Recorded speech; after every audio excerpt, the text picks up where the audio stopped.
The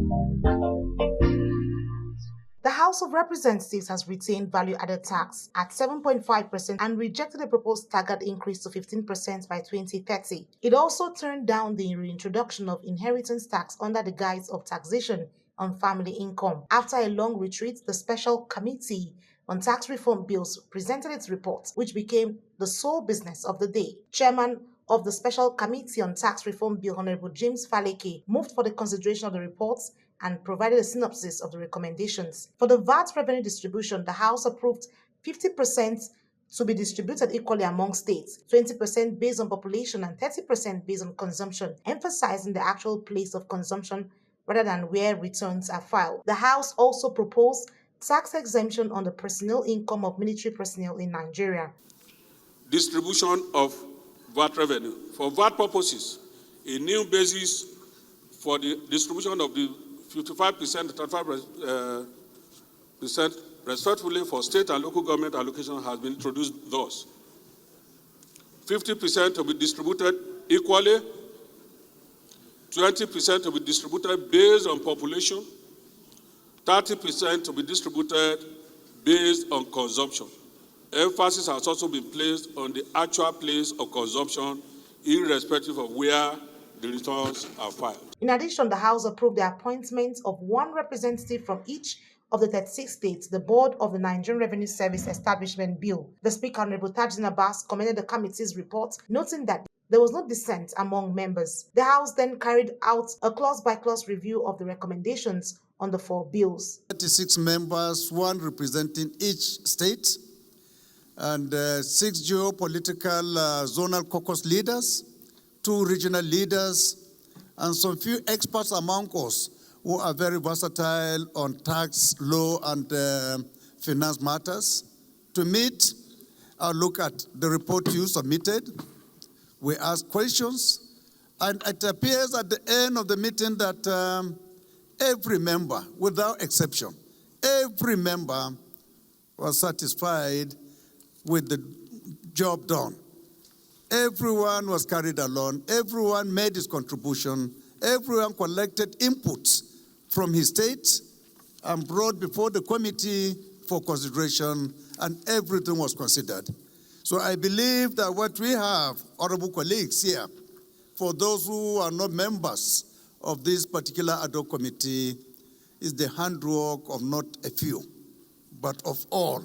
The chairman of the House Committee on Finance, Honorable James Faleke, also assured that the tax reform bills will be acceptable to all Nigerians. He gave the assurances in an interview with newsmen on Thursday after the House considered and adopted the report on the 4 tax reform bills in Abuja. The bills are the Nigerian Tax Bill, the Tax Administration Bill, the Revenue Tax Board, and the Nigerian Revenue Service Establishment Bill. You recall that this was laid before us.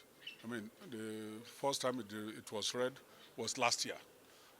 October, and of course it was a turmoil. Thereafter, Nigeria went through a lot of debates.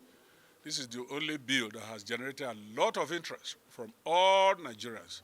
Recall that this bill was brought shortly after one of the African countries experienced a similar reform, and of course Nigeria, when the bill came, it was an issue that generated a lot of interest from all walks of life, especially our key stakeholders, the governors and everything.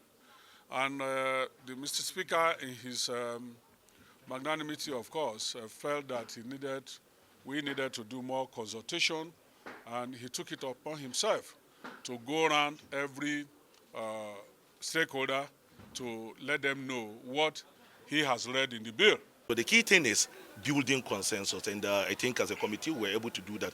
In the wisdom of the speaker, he expanded the membership of the committee. We had interest groups from each geopolitical zone. We had regional leaders that worked together with the committee, and of course that actually allayed the fears of some of the critical stakeholders from outside. And like I said, what we did was an offshoot of the submissions that we got from the public. Every voice, every constituency, every person is heard. You recall that initially we had issues with people talking about NIDA, NASENI, TED Fund, inheritance tax issues, consumption, derivation, everything was laid to rest. We moved, we shifted, we all agreed, there was consensus. You understand? So Mr. Speaker is right. Every shade of Nigeria was represented in that deliberation.